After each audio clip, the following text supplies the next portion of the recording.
This is unbelievable, but it's the truth. This skill will completely transform your relationship. Because love alone isn't enough to sustain a healthy relationship, emotional intelligence can make or break your relationships.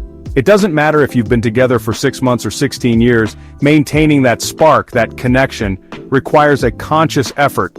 We're going to talk about the tough stuff, handling conflicts, communicating effectively, and rebuilding trust when it's been broken, but we're also going to talk about the good stuff, keeping the romance alive, understanding your partner's love language, and finding that balance between being a couple and being individuals.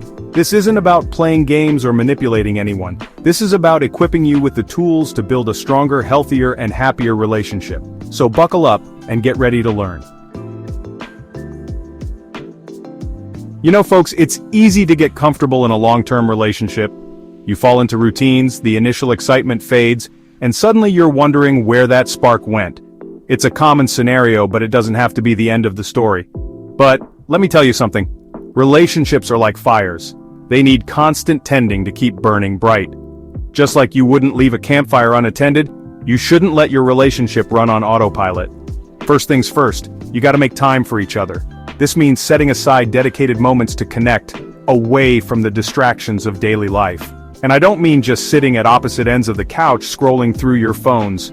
Real connection requires undivided attention. I'm talking about quality time, doing things you both enjoy. Whether it's cooking a meal together, going for a hike, or simply playing a board game, these shared activities can reignite the bond. Remember what you used to do when you first started dating? Bring those activities back. Nostalgia can be a powerful tool in rekindling the romance. And speaking of bringing things back, remember spontaneity? Surprise your partner. It could be as simple as a handwritten note or as elaborate as a surprise weekend getaway. It doesn't have to be anything grand, just a little something to show them you're thinking about them. These small gestures can make a big difference. A love note tucked into their pocket, a sweet message left on the bathroom mirror, their favorite takeout for dinner, or even a playlist of songs that remind you of them. A weekend getaway planned in secret can also be a wonderful way to break the routine and create new memories together. These gestures go a long way in keeping the romance alive. They show that you care and are willing to put in the effort to keep the relationship vibrant. Now let's talk about intimacy. And I'm not just talking about physical intimacy, although that's important too. I'm talking about emotional intimacy, connecting on a deeper level. This means being open and honest with each other. Share your thoughts, your dreams, your fears. These conversations can bring you closer and help you understand each other better. Be vulnerable with each other. It's in these moments of vulnerability that true intimacy is built. Remember, relationships are a two-way street. Both partners need to be willing to open up and share. It's not enough for one person to keep the spark alive. It takes effort from both partners. Mutual effort is key to a lasting relationship. So talk to each other, listen to each other, and make a conscious effort to nurture your connection. Communication is the foundation of any strong relationship. Don't let the flame die out. Keep the lines of communication open and always be willing to work on your relationship. Reignite the passion, rekindle the romance, and remember why you fell in love in the first place. It's a journey worth taking. With effort, love, and dedication, you can keep the flame burning bright for years to come. Let's face it, folks, disagreements are a part of life. No matter how much you love someone, there will be times when you don't see eye to eye. And when you throw in the complexities of a relationship, well, conflicts are bound to happen. It's inevitable. But how you handle these conflicts can make all the difference. But it's not about avoiding arguments altogether. It's about learning how to navigate them constructively. This means approaching disagreements with a mindset geared towards resolution, not victory. The key here is to fight fair. Fighting fair means respecting each other even when you're upset. That means no name-calling, no bringing up the past, and no below-the-belt jabs. These actions only serve to hurt and alienate your partner. When you resort to these tactics, you're not addressing the issue at hand, you're just attacking each other. This can lead to a cycle of resentment and bitterness. Instead, focus on active listening. Active listening involves more than just hearing words. It means understanding the emotions and intentions behind those words. That means truly hearing what your partner is saying, trying to understand their perspective and acknowledging their feelings. This can help de-escalate tension and foster a more productive dialogue. Even if you don't agree with them, you can still validate their emotions. Empathy is crucial. It shows that you care about their feelings and are willing to work through the issue together. Put yourself in your partner's shoes. Imagine how they must be feeling and why they might be reacting the way they are. Try to see the situation from their point of view. This can help you understand their actions and reactions better. This doesn't mean you have to agree with them, but it does help you understand where they're coming from.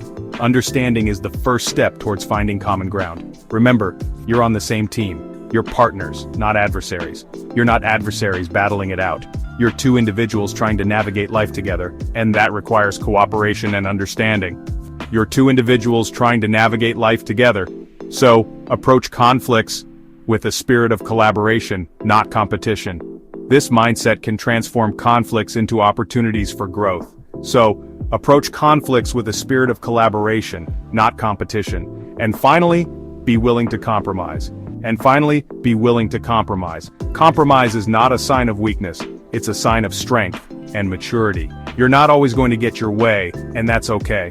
Sometimes you need to meet your partner halfway to find a solution that works for both of you. Sometimes you need to meet your partner halfway to find a solution that works for both of you. This mutual effort can strengthen your bond and build a more resilient relationship. You know, folks, I've said it before, and I'll say it again. Communication is the cornerstone of any successful relationship. But it's not just about talking, it's about communicating effectively. Honesty is paramount. Be truthful with your partner, even when it's difficult. Sweeping things under the rug or avoiding tough conversations will only lead to resentment and misunderstandings down the line. Be clear and direct in your communication. Don't beat around the bush or expect your partner to read your mind. Say what you mean and mean what you say. And don't underestimate the power of nonverbal communication. Your body language, your tone of voice, your facial expressions, they all speak volumes. Make sure your nonverbal cues are aligned with your words.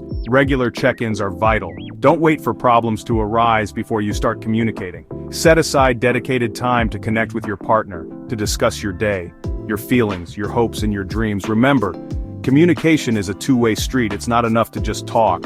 You also need to listen, and I'm not talking about just hearing the words, I'm talking about active listening. Pay attention to your partner's verbal and nonverbal cues. Ask clarifying questions. Reflect back what you've heard to ensure you understand.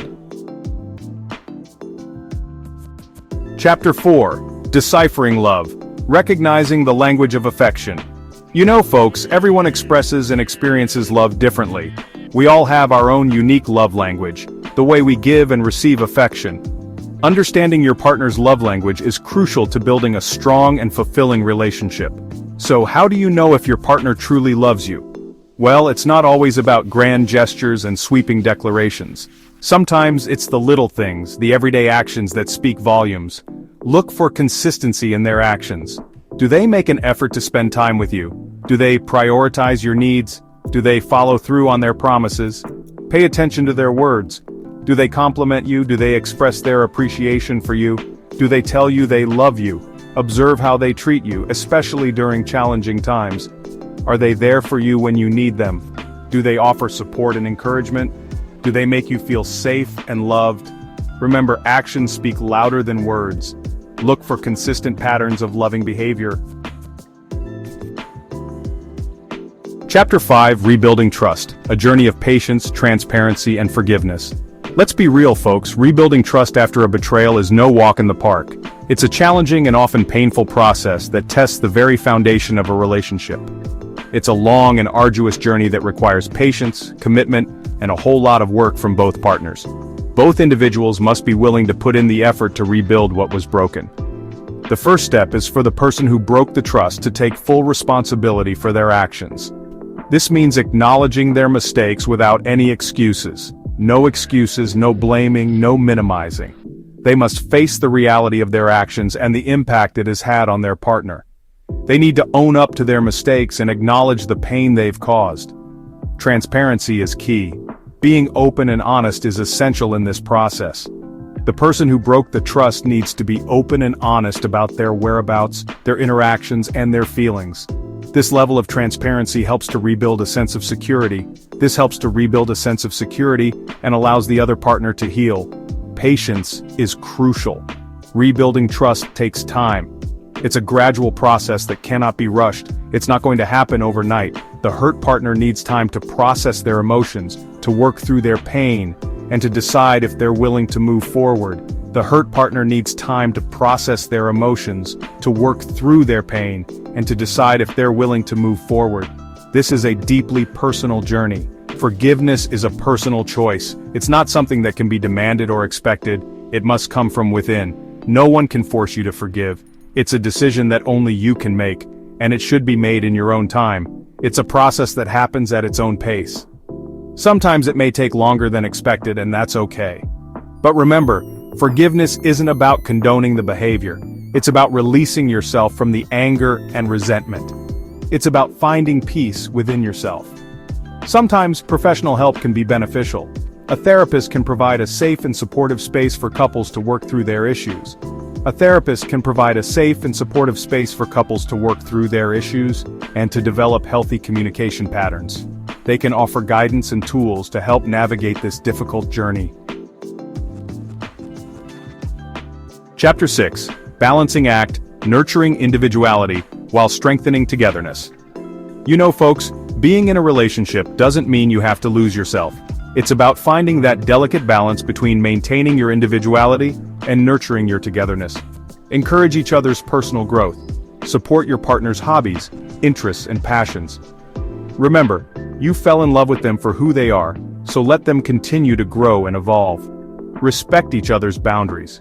Everyone needs their own space, their own time to recharge and pursue their own interests. Don't be afraid to spend time apart. It's healthy for the relationship. Create rituals of connection.